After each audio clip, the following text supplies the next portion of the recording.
By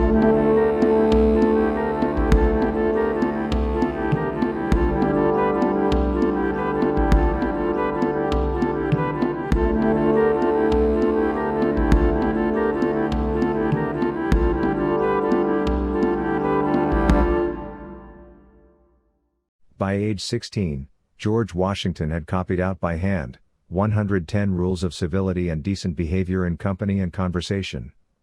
They are based on a set of rules composed by French Jesuits in 1595 and were popularly circulated during Washington's time. This exercise is now regarded as a formative influence in the development of his character, included guidelines for behavior in pleasant company, appropriate actions in formal situations, and general courtesies. When the company for whom the decent behavior was to be performed expanded to the nation, Washington was ready. It appeared that Washington wrote these down quickly and without punctuation. The rules frequently were run on sentences. I have done my best to put in punctuation where appropriate to aid in understanding. In some cases, the language and sentence structure were so archaic I was unable to make some of the rules understandable. Many of the rules will be recognizable today as things we teach young people. Like don't talk with your mouth full. But written in the very formal style of the day. So, here are George Washington's Rules of Civility and Decent Behavior. Rule 1. Every action done in company ought to be with some sign of respect to those that are present. Rule 2. When in company, put not your hands to any part of the body, not usually discovered. Rule 3. Show nothing to your friend that may affright him. Rule 4. In the presence of others, sing not to yourself with a humming noise, nor drum with your fingers or feet. Rule 5. If you cough, sneeze, sigh, or yawn, do it not loud but privately, and speak not in your yawning, but put your handkerchief or hand before your face and turn aside. Rule 6. Sleep not when others speak, sit not when others stand, speak not when you should hold your peace, walk not on when others stop. Rule 7. Put not off your cloths in the presence of others, nor go out your chamber half-dressed. Rule 8. At play and at fire it's good manners to give place to the last comer, and affect not to speak louder than ordinary. Rule 9. Spit not in the fire, nor stoop low before it, neither put your hands into the flames to warm them, nor set your feet upon the fire, especially if there be meat before it. Rule 10. When you sit down, keep your feet firm and even, without putting one on the other or crossing them. Rule 11. Shift not yourself in the sight of others nor gnaw your nails. Rule 12. Shake not the head, feet, or legs, roll not the eyes, lift not one eyebrow higher than the other, wry not the mouth, and bedew no man's face with your spittle by approaching too near him when you speak. Rule 13. Kill no vermin as fleas, lice, ticks, in the sight of others. If you see any filth or thick spittle, put your foot dexterously upon it. If it be upon the cloths of your companions, put it off privately, and if it be upon your own cloths, return thanks to him who puts it off. Rule 14. Turn not your back to others, especially in speaking, jog not the table or desk on which another reads or writes, lean not upon anyone. Rule 15. Keep your nails clean and short. Also, your hands and teeth clean, yet without showing any great concern for them. Rule 16. Do not puff up the cheeks, loll not out the tongue, rub the hands or beard, thrust out the lips, or bite them or keep the lips too open or too close. Rule 17. Be no flatterer, neither play with any that delights not to be played withal. Rule 18. Read no letters, books, or papers in company, but when there is a necessity for the doing of it, you must ask leave. Come not near the books or writings of another so as to read them unless desired, or give your opinion of them unasked. Also look not nigh when another is writing a letter. Rule 19. Let your countenance be pleasant but in serious matters somewhat grave. Rule 20. The gestures of the body must be suited to the discourse you are upon. Rule 21. Reproach none for the infirmities of nature, nor delight to put them that have in mind thereof. Rule 22. Show not yourself glad at the misfortune of another though he were your enemy. Rule 23. When you see a crime punished, you may be inwardly pleased, but always show pity to the suffering offender. Rule 24. Do not laugh too loud or too much at any public spectacle. Rule 25. Superfluous compliments and all affectation of ceremonies are to be avoided, yet, where due, they are not to be neglected. Rule 26. In pulling off your hat to persons of distinction, as noblemen, justices, churchmen, etc., make a reverence, bowing more or less according to the custom of the better bred, and quality of the person. Amongst your equals expect not always that they should begin with you first, but to pull off the hat when there is no need is affectation, in the manner of saluting and re-saluting in words keep to the most usual custom. Rule 27. 'Tis ill manners to bid one more eminent than yourself be covered as well as not to do it to whom it's due. Likewise he that makes too much haste to put on his hat does not well, yet he ought to put it on at the first, or at most the second time of being asked. Now what is herein spoken, of qualification in behavior in saluting, ought also to be observed in taking of place, and sitting down for ceremonies without bounds is troublesome. Rule 28. If anyone come to speak to you while you are sitting, stand up though he be your inferior, and when you present seats let it be to every one according to his degree. Rule 29. When you meet with one of greater quality than yourself, stop, and retire, especially if it be at a door or any straight place to give way for him to pass. Rule 30.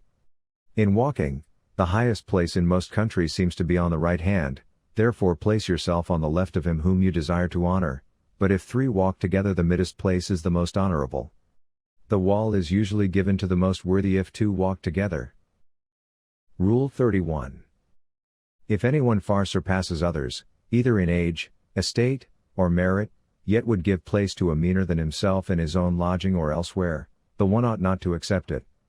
So, he on the other part should not use much earnestness nor offer it above once or twice. Rule 32. To one that is your equal, or not much inferior, you are to give the chief place in your lodging, and he to who 'tis offered ought at the first to refuse it, but at the second, to accept though not without acknowledging his own unworthiness. Rule 33. They that are in dignity or in office have in all places precedency, but whilst they are young, they ought to respect those that are their equals in birth or other qualities, though they have no public charge. Rule 34. It is good manners to prefer them to whom we speak before ourselves, especially if they be above us, with whom in no sort we ought to begin. Rule 35. Let your discourse with men of business be short and comprehensive. Rule 36.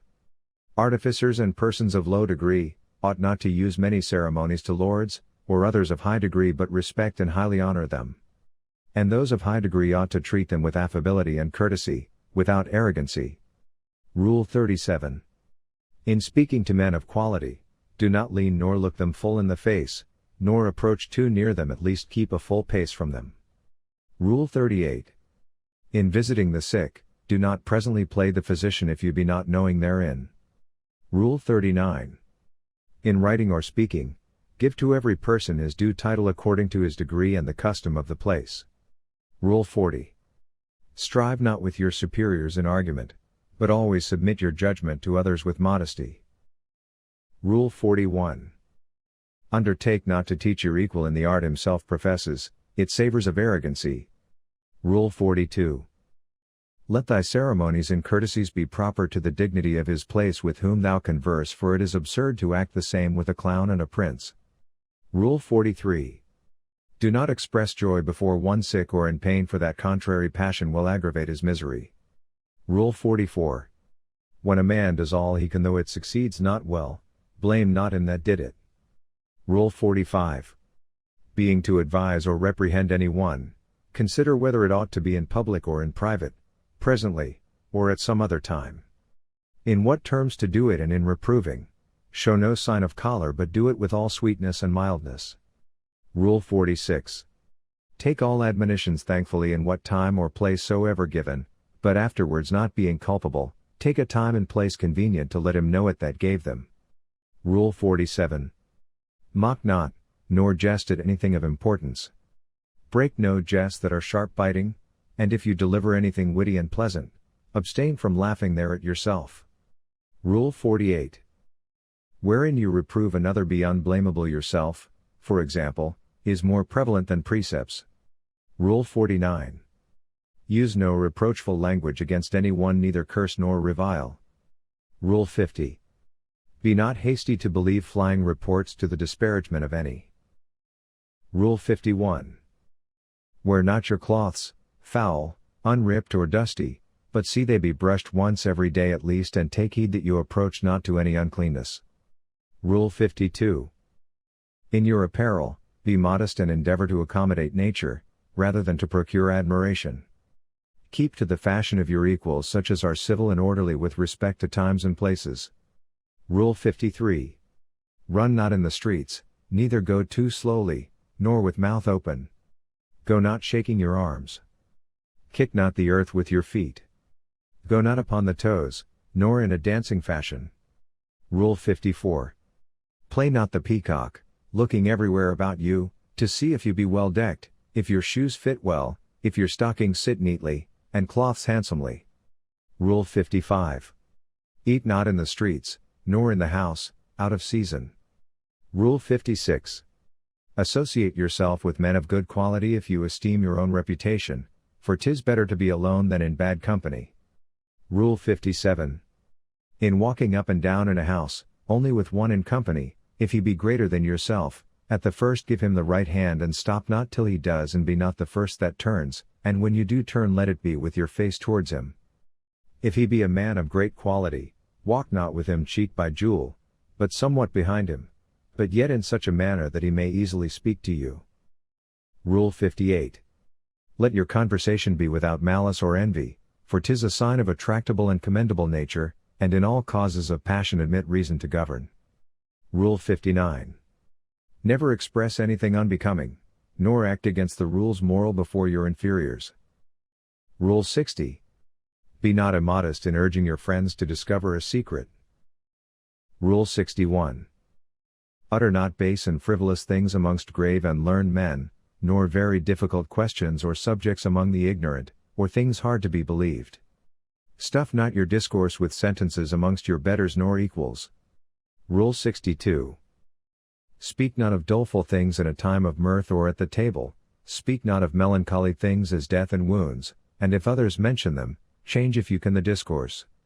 Tell not your dreams but to your intimate friend. Rule 63. A man ought not to value himself of his achievements, or rare qualities of wit, much less of his riches, virtue, or kindred. Rule 64. Break not a jest where none take pleasure in mirth. Laugh not aloud, nor at all without occasion. Deride no man's misfortune, though there seem to be some cause. Rule 65. Speak not injurious words neither in jest nor earnest. Scoff at none although they give occasion. Rule 66. Be not froward but friendly and courteous, the first to salute hear and answer, and be not pensive when it's a time to converse. Rule 67. Detract not from others neither be excessive in commanding. Rule 68. Go not thither where you know not, whether you shall be welcome or not. Give not advice without being asked, and when desired do it briefly. Rule 69. If two contend together take not the part of either unconstrained, and be not obstinate in your own opinion, in things indifferent be of the major side. Rule 70. Reprehend not the imperfections of others, for that belongs to parents, masters, and superiors. Rule 71. Gaze not on the marks or blemishes of others, and ask not how they came. What you may speak in secret to your friend deliver not before others. Rule 72. Speak not in an unknown tongue in company but in your own language, and that as those of quality do and not as the vulgar. Sublime matters treat seriously. Rule 73. Think before you speak. Pronounce not imperfectly nor bring out your words too hastily, but orderly, and distinctly. Rule 74. When another speaks, be attentive yourself and disturb not the audience. If any hesitate in his words, help him not nor prompt him without desired. Interrupt him not, nor answer him till his speech be ended. Rule 75. In the midst of discourse, ask not of what one treateth, but if you perceive any stop because of your coming, you may well entreat him gently to proceed. If a person of quality comes in while you're conversing, it's handsome to repeat what was said before. Rule 76. While you are talking, point not with your finger at him of whom you discourse, nor approach too near him to whom you talk, especially to his face. Rule 77. Treat with men at fit times about business and whisper not in the company of others. Rule 78. Make no comparisons, and if any of the company be commended for any brave act of virtue, commend not another for the same. Rule 79. Be not apt to relate news if you know not the truth thereof. In discoursing of things you have heard, name not your author, always a secret, discover not. Rule 80. Be not tedious in discourse or in reading unless you find the company pleased therewith. Rule 81. Be not curious to know the affairs of others, neither approach those that speak in private. Rule 82. Undertake not what you cannot perform, but be careful to keep your promise. Rule 83. When you deliver a matter, do it without passion and with discretion, however mean the person be, you do it too. Rule 84. When your superiors talk to anybody, hearken not, neither speak nor laugh. Rule 85. In company of these of higher quality than yourself, speak not till you are asked a question, then stand upright, put of your hat, and answer in few words. Rule 86. In disputes, be not so desirous to overcome as not to give liberty to each one to deliver his opinion, and submit to the judgment of the major part, especially if they are judges of the dispute. Rule 87. Let thy carriage be such as becomes a man grave settled and attentive to that which is spoken. Contradict not at every turn what others say. Rule 88. Be not tedious in discourse, make not many digressions, nor repeat often the same manner of discourse. Rule 89. Speak not evil of the absent for it is unjust. Rule 90. Being set at meat. Scratch not, neither spit, cough, or blow your nose except there's a necessity for it. Rule 91. Make no show of taking great delight in your victuals. Feed not with greediness, cut your bread with a knife, lean not on the table, neither find fault with what you eat. Rule 92. Take no salt or cut bread with your knife greasy. Rule 93. Entertaining anyone at table, it is decent to present him with meat. Undertake not to help others undesired by the master. Rule 94. If you soak bread in the sauce, let it be no more than what you put in your mouth at a time, and blow not your broth at table, but stay till cools of itself. Rule 95.